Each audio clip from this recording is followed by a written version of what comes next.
ଉଦୟନାଥ ସାହୁ ଜବାହରଲାଲ ନେହେରୁ ବିଶ୍ୱବିଦ୍ୟାଳୟ ଶାରଳା ଦାସ ଓଡ଼ିଆ ଚେୟାରର ପ୍ରାକ୍ତନ ପ୍ରଫେସର। ଆଗରୁ ମୁଁ ଉତ୍କଳ ବିଶ୍ୱବିଦ୍ୟାଳୟରେ ବିଭାଗ ମୁଖ୍ୟ ବି ଥିଲି। ଏବେ ଏଇ ଆଜି ଅବସର ଚାଲିଛି ଅର୍ଥାତ୍ କୃଷ୍ଣଚରଣ ସାହୁଙ୍କର ସ୍ମୃତି ପରିଷଦ ତରଫରୁ ଯୋଉ ସ୍ମୃତି ସଭା ଚାଲିଛି, ଏଇ ଟ୍ରଷ୍ଟ ମୁଁ ହଉଛି ସଭାପତି। ପ୍ରଫେସର କୃଷ୍ଣ ସାହୁ ସମ୍ପୂର୍ଣ୍ଣ ଭାବେ ଅଦ୍ୱିତୀୟ, କାରଣ ସେ ପ୍ରାଚୀନ ଗ୍ରହଣଯୋଗ୍ୟ ଏବଂ ଆଧୁନିକ ସାହିତ୍ୟ ଉପରେ ମୋଟ ତାଙ୍କର ଅଧୀନରେ 40 ଜଣ ଛାତ୍ରଛାତ୍ରୀ କାର୍ଯ୍ୟ କରିଛନ୍ତି। ସେ ସଦାବେଳେ କୁହନ୍ତି ଯେ ପ୍ରାଚୀନ ସାହିତ୍ୟ ମଧ୍ୟଯୁଗୀୟ ସାହିତ୍ୟ ସହିତ ଆଧୁନିକ ସାହିତ୍ୟ ମଧ୍ୟ ସମତାଳରେ ଗତି କରିବା ଉଚିତ। ତେଣୁ ପ୍ରାଚୀନ ସାହିତ୍ୟ ସେ ଶାରଳା ମହାଭାରତ ହଉ, ଜଗନ୍ନାଥ ଭାଗବତ ହଉ, ଜଗନ୍ନାଥ ରାମାୟଣ ବଳରାମ ଦାସଙ୍କର ହଉ, ବା ଯାହାକୁ ଆମେ ଗାଞ୍ଜି ରାମାୟଣ ବୋଲି କହୁ, ଜଗନ୍ନାଥ ହରିବଂଶ, ଇଏ ହଉଛି ଆମ ଓଡ଼ିଆ ସାହିତ୍ୟର ଭିତ୍ତିଭୂମି। ତାରି ଉପରେ ସେ ଗବେଷଣା କରିଛନ୍ତି ଏବଂ ତାର ସମ୍ପାଦନା କରିଛନ୍ତି। ହରିବଂଶ ତାକୁ ଲେଖିଛନ୍ତି।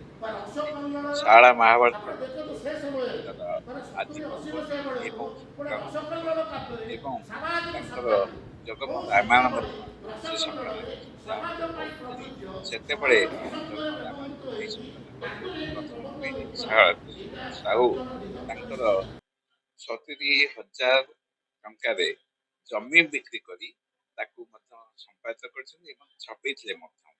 ଏବଂ ଶାରଳା ମହାଭାରତ ସମ୍ପର୍କରେ ସେ ଯୋଉ ଆଲୋଚନା କରିଛନ୍ତି, ସେ ଆଲୋଚନା ଆଜି ପର୍ଯ୍ୟନ୍ତ ମଧ୍ୟ କେହି କରିନାହାନ୍ତି। ତାର ଯୋଉ ଦୀର୍ଘ ମୁଖବନ୍ଧ ଲେଖିଛନ୍ତି, ଯାହାକି ପ୍ରତ୍ୟେକ ଛାତ୍ରଛାତ୍ରୀ ଏବଂ ଗବେଷକଙ୍କ ପାଇଁ ଯଥେଷ୍ଟ ସାହାଯ୍ୟ କରୁଛି। ଏବଂ ଯେତେବେଳେ ତାଙ୍କର ଆପ୍ଲାଇଡ୍ କ୍ରିଟିସିଜିମ୍ ଉପରେ ତାଙ୍କର ଗୋଟେ ପୁସ୍ତକ ପ୍ରକାଶିତ ହେଇଥିଲା, ଯୋଉଟା ହଉଛି କହେ କୃଷ୍ଣ ଦାସ କବି, ସେ ପୁସ୍ତକ ମଧ୍ୟ ଏପରି ଓଡ଼ିଆ ସାହିତ୍ୟରେ ବିରଳ।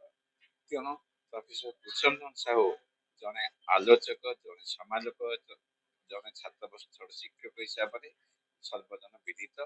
ଏବଂ ତାଙ୍କର ଯୋଉ ପ୍ରକାର ସାହିତ୍ୟ କୃତି ରହିଛି, ସେଗୁଡ଼ିକ ପ୍ରତି ଆଜି ଯଦି ଆମେ ସେଇ ଭିତ୍ତିଭୂମିରେ ଠିଆ ହେବା, ଆମ ସାହିତ୍ୟ ଆହୁରି ଆହୁରି ଉନ୍ନତ କରିପାରିବ।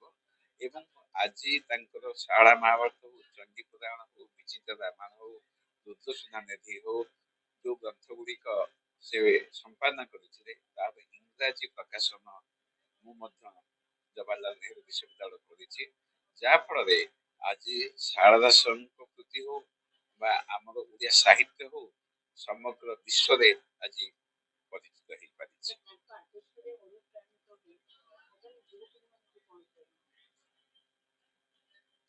ଆଜିକାଲି ଯୁବପିଢି ମଧ୍ୟଯୁଗୀୟ ବା ପ୍ରାଚୀନ ସାହିତ୍ୟ ପ୍ରତି ବିମୁଖ, କିନ୍ତୁ ଯୋଉ ସାହିତ୍ୟ ଆମର ହଉଛି ଭିତ୍ତିଭୂମି, ଆମର ମୂଳଦୁଆ, ଯାହା ଉପରେ ଆମେ ଆଜି ଶାସ୍ତ୍ରୀୟ ମାନ୍ୟତା ଅଧିକାର ସାବ୍ୟସ୍ତ କରିପାରିଛେ।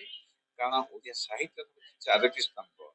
ଗୋଟିଏ ହଉଛି ଜଗନ୍ନାଥ ଦାସଙ୍କ ଭାଗବତ, ଶାରଳା ଦାସଙ୍କ ମହାଭାରତ, ଅଚ୍ୟୁତାନନ୍ଦଙ୍କ ହରିବଂଶ ଏବଂ ବଳରାମ ଦାସଙ୍କ ଜଗନ୍ନାଥ ରାମାୟଣ। ଇଏ ହଉଛି 4ଟି ସ୍ତମ୍ଭ। ସେଇ ସ୍ତମ୍ଭ ଉପରେ ଆମର ଓଡ଼ିଆ ସାହିତ୍ୟ ବିଦ୍ୟମାନ। କିନ୍ତୁ ଆମେ ଯଦି ଭିତ୍ତିଭୂମିଟାକୁ ଗୁରୁତ୍ୱ ନ ଦେବା, ଆମେ ତା ଉପରେ ଯଦି ଗଛର ମୂଳଦୁଆ ମାନେ ଦମ୍ଭ ନ ରହିବ, ବା ଗୋଟେ ପ୍ରାସାଦ ନିର୍ମାଣ କରୁଛେ, ଯଦି ମୂଳଦୁଆଟି ଦମ୍ଭ ନ ରହିବ, ସେ ଦିନେ ଭୁଷୁଡ଼ି ପଡ଼ିବ। ତେଣୁ ଆମକୁ ସେ ପ୍ରାଚୀନ ସାହିତ୍ୟ, ମଧ୍ୟଯୁଗୀୟ ସାହିତ୍ୟ ପ୍ରତି ଯୋଉ କାର୍ଯ୍ୟ ସେ କରି ଯାଇଛନ୍ତି ଏବଂ ଯୋଉ ଧାରାରେ କାର୍ଯ୍ୟଶୈଳୀ ତାଙ୍କର ଭିନ୍ନ ଥିଲା, ସେ ପୋଥି ସମ୍ପାଦନା କରିଛନ୍ତି ଏବଂ ଛାତ୍ରଛାତ୍ରୀ ମାନଙ୍କୁ ପୋଥି ପଢିବା ପାଇଁ ମଧ୍ୟ ପ୍ରବର୍ତ୍ତେଇଥିଲେ।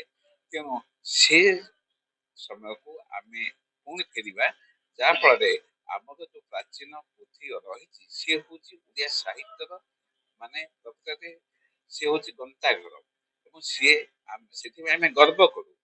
ତେଣୁ ପୋଥି ସମ୍ପାଦନା, ପୋଥିର ପାଠ କରିବା, ତାକୁ ସମ୍ପାଦନା କରିବା, ଯାହାକି ଆମକୁ ଶିଖେଇ ଯାଇଛନ୍ତି, ସେ ଦିଗରେ ଆଜିର ଛାତ୍ରଛାତ୍ରୀ ଆଗ୍ରହ ପ୍ରକାଶ କରୁନାହାନ୍ତି। କିନ୍ତୁ ସେମାନଙ୍କୁ ସେଥିପ୍ରତି ଆମକୁ ଦୃଷ୍ଟି ଦେବାକୁ ପଡିବ। ଆଉ ଥରେ